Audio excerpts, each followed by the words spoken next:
seperti yang cikgu dah cakap tadi, hari ini kita akan teruskan dengan bab yang ketiga, iaitu matematik pengguna insurans. So kita dah lalui 3.1.1. Kita juga dah lalui 3.1.2 pada penghujung bulan 8 minggu lepas. Dan hari ini kita akan teruskan kepada yang penghabisan, iaitu 3.1.3, dan kemudian selepas minggu depan mungkin kita akan buat perbincangan jawapan untuk latihan hari ini, dan mungkin selepas itu kita akan kembali semula dan kita akan berjumpa untuk bab yang terakhir, iaitu bab yang ke-8, pemodelan matematik. So kita sedang berada di penghujung lah, hampir kepada penghujung.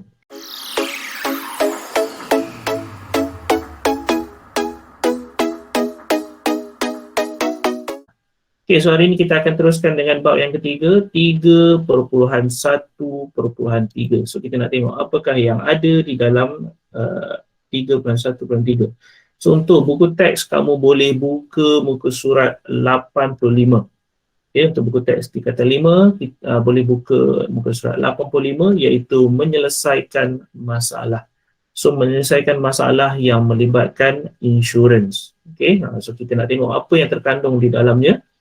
So standard pembelajarannya adalah menyelesaikan masalah yang melibatkan insurans, termasuk deductible dan co-insurance. Okay, so hari ini kamu akan belajar berkenaan dengan deductible dan juga co-insurance. Mungkin kamu dah pernah tengok berkenaan dengan deductible dan juga co-insurance, dah masuk dah dalam LPPO hari itu berkenaan dengan deductible dan juga co-insurance. So hari ini kita akan tengok secara lebih detail lah, okay, apa yang terkandung di dalam buku teks kamu.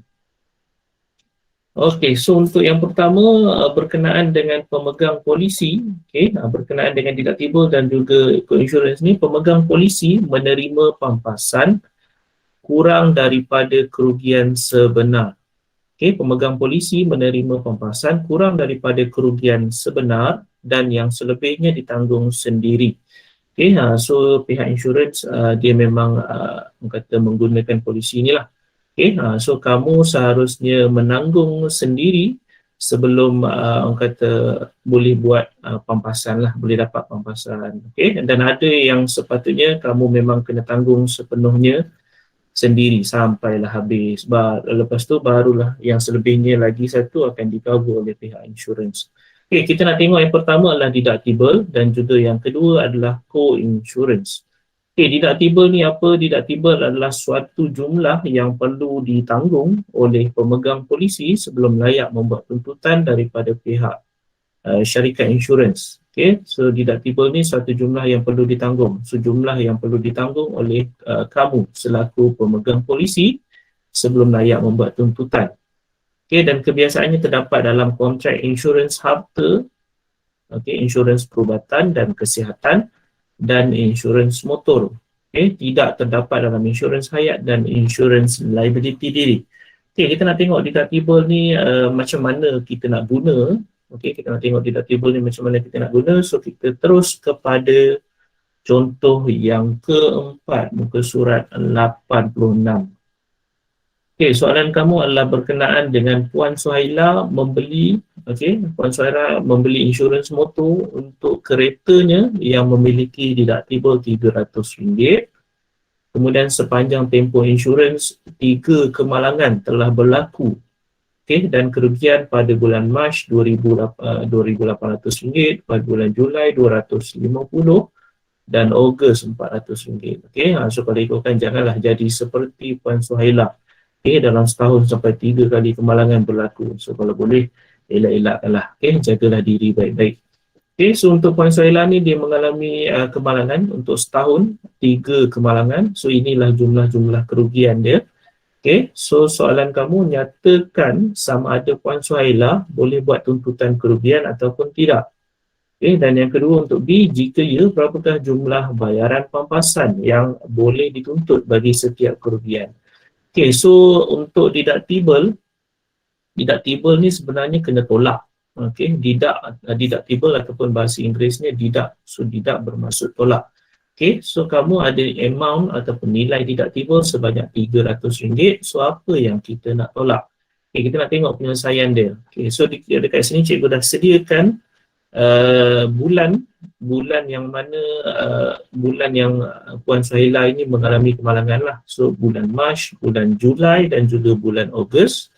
Dan untuk Mac dia kerugian RM2,800, untuk bulan Julai kerugian RM250 dan Ogos kerugian RM400. So dekat sini macam mana tuntutan itu boleh dibuat ataupun tidak. Okay.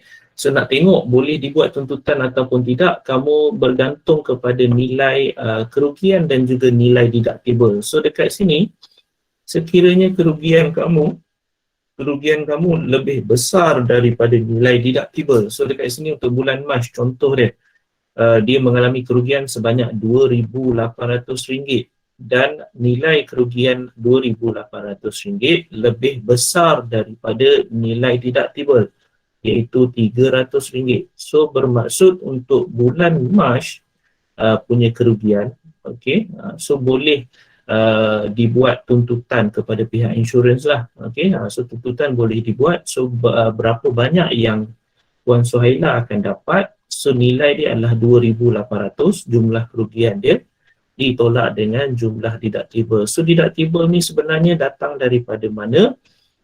Sebelum kamu sign kontrak ataupun sebelum kamu tanda tangan kontrak pihak bersama dengan pihak insurans, so dalam agreement dia akan sebut package kamu itu ada deductible atau tidak. So kalau ada deductible, so berapa amount dia. Okay, so amount inilah yang kamu guna. So dekat sini untuk bulan Mac RM2,800 kerugian Puan Suhaila, dia boleh buat tuntutan kerana nilai kerugian dia lebih besar daripada deductible. So nilai yang akan didapat adalah bernilai RM2,500. Okay, so nilai dia yang akan didapat RM2,500. So RM300 deductible ini dia perlu tanggung sendiri. Okay, so dia macam tu. So untuk Julai kerugian dia adalah RM250. So untuk bulan Julai kerugian dia lebih kecil nilai berbanding deductible. Bermaksud tidak boleh dibuat tuntutan. So tuntutan tidak boleh dibuat memandangkan kerugian dia lebih kecil berbanding deductible. So bermaksud dia tak akan dapat apa-apa nilai lah. Okay, tak akan dapat apa-apa pampasan. Manakala untuk Ogos yang terakhir, kerugian dia lebih besar daripada deductible. So pastinya boleh dibuat tuntutan dan tuntutan ataupun pampasan yang akan dia dapat adalah RM100. Okay, so kamu tengok dekat sini untuk nilai dekat sini, so kamu kena perhatikan betul-betul kerugian dan juga deductible. So mana lebih besar, mana lebih kecil. Kalau lebih besar seharusnya boleh dibuat tuntutan. Kalau lebih kecil seharusnya tidak boleh dibuat tuntutan. Okay, so cikgu harap kamu clear. So dalam buku teks kamu pun dah panjang lebar ada dekat dalam buku teks tu, buku surat contoh yang keempat. Okay, so untuk insurans motor, okay, tadi Puan Suhaila kita bercakap tentang insurans motor. Okay, so untuk insurans motor sebenarnya pemegang polisi bertanggungjawab menanggung deductible wajib RM400 sekiranya. Okay, so untuk insurans motor, cikgu sendiri pun dah mengalami pengalaman ni. Okay, cikgu pinjam kereta isteri cikgu tempoh hari. Okay, contoh situasi cikgu pinjam kereta isteri cikgu. Dalam insurans kereta isteri cikgu tiada nama cikgu. Okay, walaupun cikgu selaku suami, so kebetulan isteri cikgu lupa nak masukkan nama cikgu sebagai pemandu. So cikgu dikenakan deductible wajib sebanyak RM400 apabila berlaku kemalangan.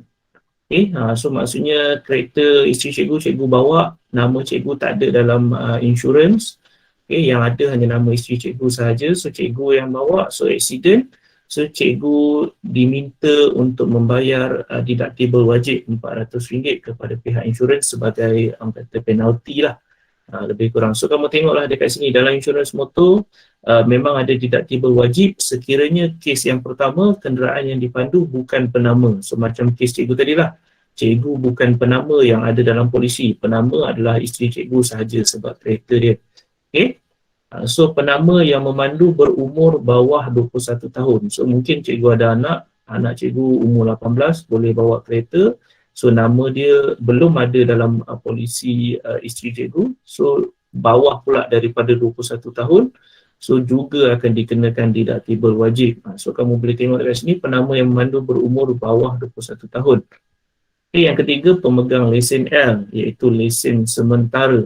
Okay, so maksudnya dekat sini kamu ada 3 kes dekat sini, 3 situasi yang mana deductible wajib RM400 ini perlu dibayar kepada pihak insurans sekiranya berlaku kemalangan. Nah, okay, pemegang lesen penuh tetapi kurang daripada 2 tahun, dan yang terakhir adalah deductible lain atas budi bicara syarikat insurans.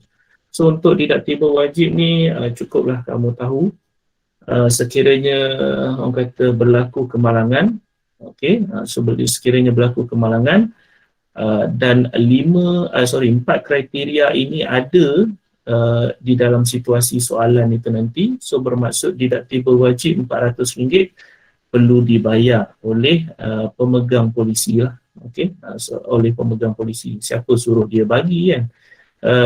Bukan penama bawa kereta dia, siapa suruh dia bagi?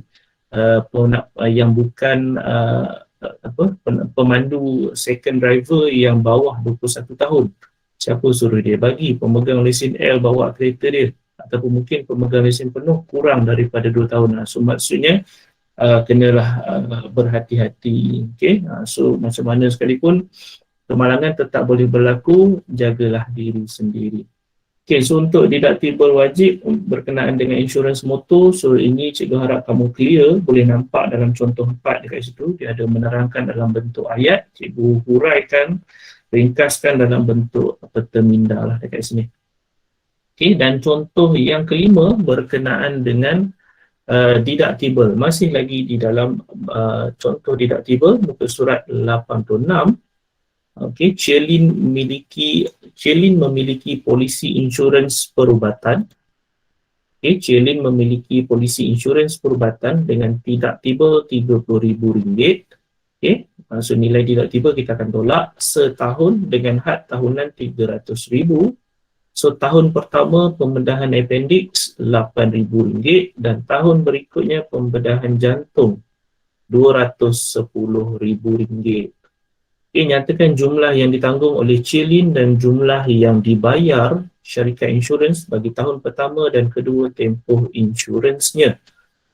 Okay, so kamu tengoklah, kita sebenarnya nak mengaplikasikan deductible, okay, menerangkan berkenaan dengan deductible. So macam mana deductible itu berlaku, pengiraan dia macam mana kita nak buat. Okay, so penyelesaian kamu untuk tahun pertama, tahun pertama Chelin ini buat pembedahan appendix yang kos dia adalah RM8,000, so kerugian dia adalah RM8,000. Dan untuk tahun kedua, Chelin ini membuat pembedahan jantung, operation jantung RM210,000, dia punya kerugian. So kita akan semak dia boleh buat tuntutan ataupun tidak. So macam tadilah contoh yang keempat tadi, sekiranya deductible lebih besar. Okey, sekiranya dia ataupun kerugian, senang kita tengok kerugian. Kerugian kamu lebih kecil daripada deductible, seharusnya tidak boleh buat tuntutan. So deductible kamu RM30,000. So untuk pembedahan appendix hanya RM8,000, bermaksud kerugian RM8,000, deductible RM30,000. So bermaksud nilai lebih kecil, so tidak boleh buat tuntutan. So RM8,000 untuk appendix, Chelin dia kena tanggung sendiri. So dia macam tu. Okay, untuk pembedahan appendix RM8,000, Chelin dia kena tanggung sendiri, memandangkan tidak boleh buat tuntutan. So untuk tahun kedua dia buat pembedahan jantung RM210,000 dan nilai kerugian lebih besar daripada deductible, bermaksud dia boleh buat tuntutan, dan bayaran pampasan yang akan Chelin dapat daripada pihak insurans, so ambillah nilai RM210,000, tolaklah dengan RM30,000, iaitu RM180,000. So nyatakan jumlah yang ditanggung. So jumlah yang ditanggung oleh Chelin, okay, jumlah yang ditanggung adalah RM8,000 yang cikgu cakap tadi. RM8,000 ni tak boleh nak buat tuntutan sebab kurang daripada nilai deductible. Dan juga untuk tahun kedua dia menanggung nilai deductible, iaitu RM30,000. So bermaksud untuk tahun pertama dengan tahun kedua jumlah yang ditanggung oleh Chelin bernilai RM38,000. Jumlah yang ditanggung oleh Chelin adalah bernilai RM38,000. RM8,000 tahun pertama appendix, tahun kedua deductible daripada pembedahan jantung. So RM38,000, dan juga jumlah yang dibayar oleh syarikat insurans ataupun dia punya pampasan lah, RM180,000 daripada sini. So cikgu harap kamu clear, boleh nampak penggunaan deductible untuk soalan 4 dan juga soalan 5, kerana kita akan pergi kepada co-insurance. Jadi, jangan lupa untuk like sebagai tanda anda memperoleh ilmu daripada tontonan ini. Tinggalkan komen untuk sebarang penambahbaikan, dan seterusnya subscribe untuk tidak ketinggalan video-video yang baru. Sehingga kita berjumpa lagi. Assalamualaikum warahmatullahi wabarakatuh.